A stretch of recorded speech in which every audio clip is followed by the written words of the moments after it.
इस वक्त हमारे पास परम पूजनीय संत रामविलास वेदांती जी महाराज मौजूद हैं। आइए उनसे बात करते हैं और उनसे जानते हैं कि इस समय देश में जो माहौल चल रहा है इस पे जो है उनका क्या कहना है।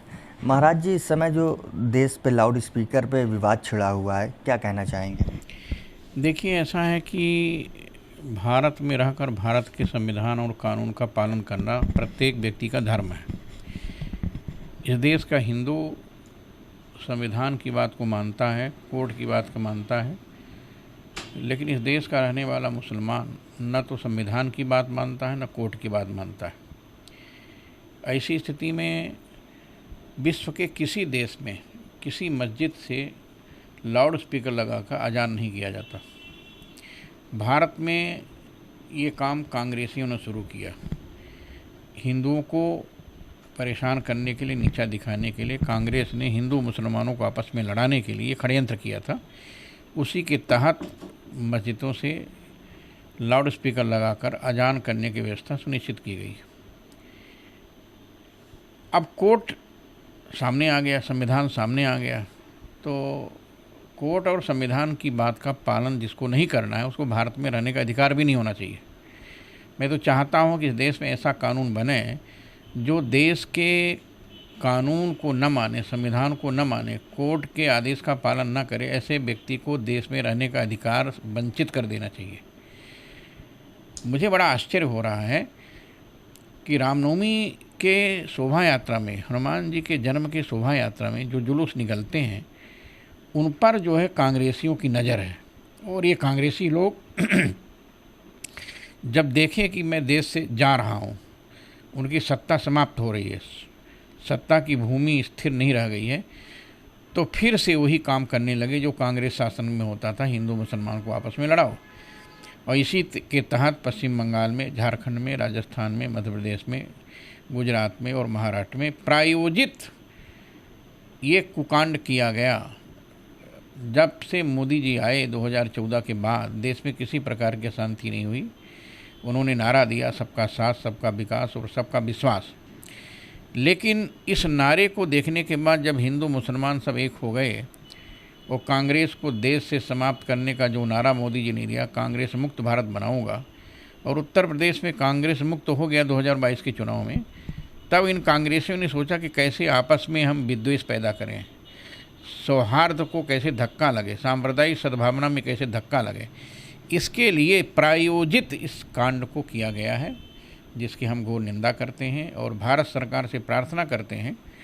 महामहिम राष्ट्रपति से निवेदन है और माननीय भारत के प्रधानमंत्री से निवेदन है कि देश में ऐसा कानून बने जो भारत के संविधान के कानून का पालन न करें, ऐसे व्यक्ति को भारत में रहने के अधिकार से वंचित कर दिया जाए। अच्छा महाराज जी, ये बताइए कि जैसे अजान लाउड स्पीकर से मुसलमान कर रहे हैं, तो वहीं अब कुछ जगह से कोने कोने से खबरें आ रही हैं कि हिंदुओं ने भी जो है लाउड स्पीकर लगा करके, तो इस पर क्या विचार है आपकी? प्रतिक्रिया है, ये प्रतिक्रिया की प्रतिक्रिया है।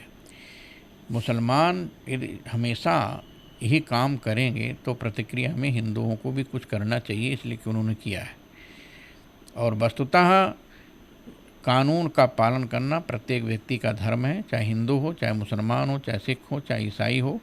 भारत में रहने वाले प्रत्येक व्यक्ति को कानून का पालन करना चाहिए। हम देश के मुसलमानों से कहेंगे कि भारत के संविधान, भारत के कोर्ट की आज्ञा का पालन करें और तब भारत में रहने का अधिकारों को दिया जाए। महाराज जी, जैसे लाउड स्पीकर लगा करके हनुमान चालीसा हिंदुओं द्वारा पढ़ी जा रही है, क्या लगता है आपके हिसाब से क्या ये उचित है? नहीं, ये तो प्रतिक्रिया है। देखिए, ऐसा है, ये तो प्रतिक्रिया है। यदि मुसलमान मस्जिद से लाउड स्पीकर लगाकर अजान कर रहे हैं तो यदि उसकी प्रतिक्रिया में हिंदू हनुमान चालीसा का पाठ कर रहे हैं तो क्या गलत कर रहे हैं?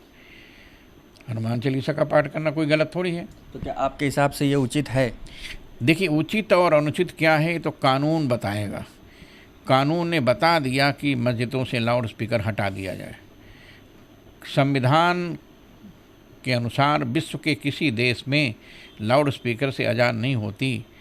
भारत ही एक ऐसा देश है, जब कांग्रेसियों का शासन आया तो कांग्रेस ने हिंदू मुसलमानों को लड़ाने के लिए और हिंदुओं को विशेषकर चिढ़ाने के लिए ये व्यवस्था दी गई कि तुम लोग मस्जिदों से अजान लाउड स्पीकर लगा कर करो।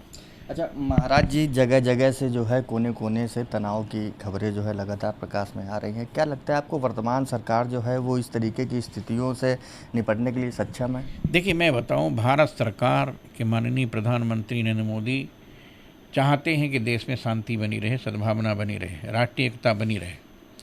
उत्तर प्रदेश में किसी मुसलमान की हिम्मत नहीं है कि इस प्रकार का षड्यंत्र करे और राम जन्मोत्सव के जुलूस पर पत्थरबाजी करे। उत्तर प्रदेश के किसी भी मुसलमान की हिम्मत नहीं है, क्योंकि कानून व्यवस्था को योगी आदित्यनाथ जितना टाइट रखा है कि डर के मारे कोई आतंकवादी की हिम्मत नहीं बढ़ती।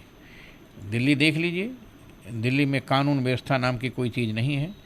अरविंद केजरीवाल की एलआईओ ने, इंटेलिजेंस ब्यूरो ने नहीं बताया था कि छतों में मुसलमान बम रखे हुए हैं, पत्थर रखे हुए हैं, तलवार लेकर के मुसलमान आगे सड़कों पर खड़े हुए? क्या इंटेलिजेंस ब्यूरो ने नहीं बताया? ये सबको पता था। जानबूझकर षड्यंत्र किया गया। केवल हनुमान जी के जुलूस को न निकाला जाए, प्रतिबंध लगा दिया जाए, षड्यंत्र के तहत ये काम को किया गया। कांग्रेस को पता था, ये पूरी बात पता है, और उन लोगों ने प्रायोजित ढंग से इस कार्यक्रम को किया, जिसकी मैं घोर निंदा करता हूँ। ऐसा काम नहीं करना चाहिए। महाराज जी, भारत समाचार चैनल के माध्यम से आप उत्तर प्रदेश की जनता को, देश की जनता को क्या कोई संदेश देना चाहेंगे? देश की जनता को मैं बताना चाहता हूँ कि देश में शांति बनी रहे, राष्ट्रीय सद्भावना बनी रहे, राष्ट्रीय एकता बनी रहे, और राष्ट्रीय सद्भावना के साथ सब कोई मिल करके रहें और इस देश के संविधान का पालन करें, कानून का पालन करें। ये देश की जनता से मेरा निवेदन है। तो ये हमारे साथ थे रामविलास वेदांती जी, जिन्होंने देश की जनता से, उत्तर प्रदेश की जनता से अपील किया है कि देश में शांति बनी रहे, सद्भावना से रहें, भाईचारे से रहें और कानून का पालन करते रहें। कैमरा पर्सन हिमांशु श्रीवास्तव के साथ दीपक मिश्रा, भारत समाचार, कानपुर।